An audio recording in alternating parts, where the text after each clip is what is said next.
friends, Janie J here, author, speaker, and spirit medium.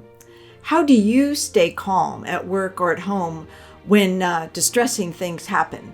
Do you have a tendency to snap back at your coworkers, your kids, or your spouse?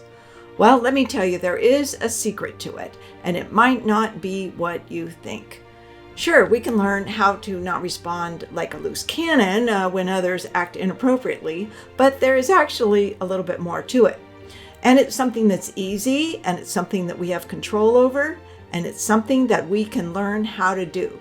It is something that will transform your life from knee-jerk reactions into living a more peaceful and joyful life. Well, what is it, you might wonder? Well, the key is to start your day off right. And I'm not talking about the right cup of coffee, the right flavor of tea, although that might be helpful. What I'm talking about is starting the day off right by spending a few minutes just for you to focus on keeping life in perspective and being grateful and thankful, praying or meditating or maybe writing in a journal, practicing breath work, or just being quiet for a few minutes. But I'll explain a little bit more about that practice in a minute. I remember a time when I was raising kids and working outside the home. I was rushed, I was overwhelmed, and I always had too many things to do and not enough time to do them, let alone take care of myself, right? We've probably all been there. Well, that is exactly what we must do. We must learn how to take care of ourselves in order to stay calm and thus live a more peaceful and understanding life.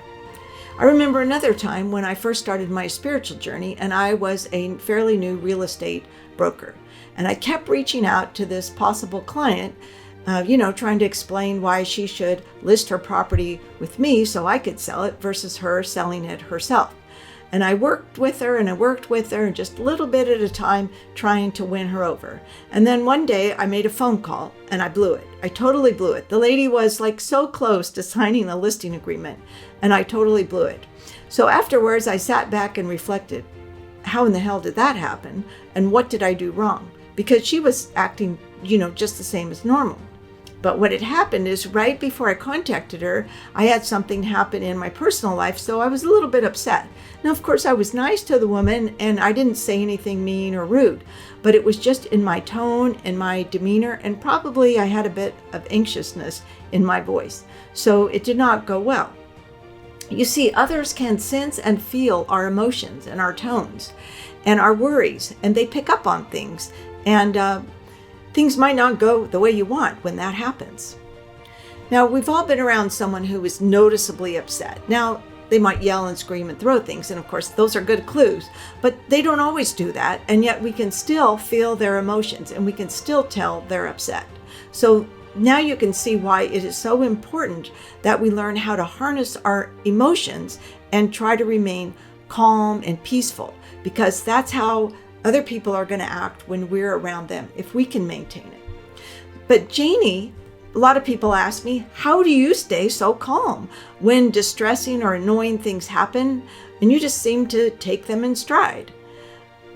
People sometimes write snotty things on my Facebook ads, calling me out and calling me names, but I don't snap back. Instead, I say something in response to kind of smooth things over and try to show them another way of thinking of things. But there's more to it. Let me tell you the secret. It's simple and we can all do it.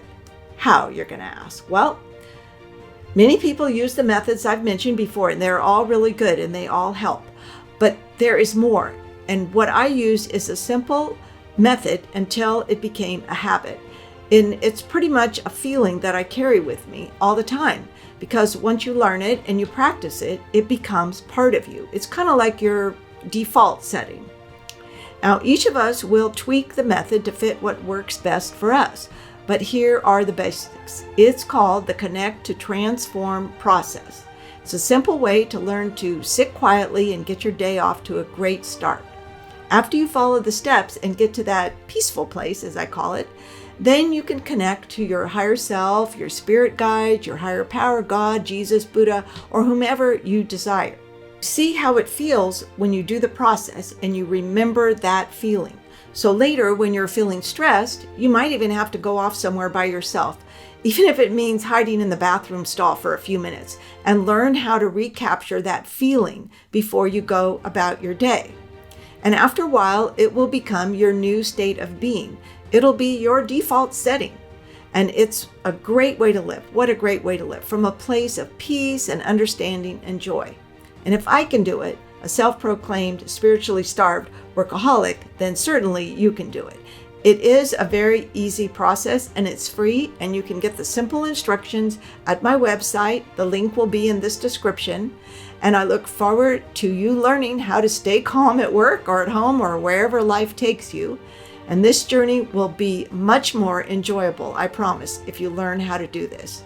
Click on the like button if this video has been helpful, and click the subscribe button if you are interested in up-leveling your life as we take this journey together. I'm Janie J.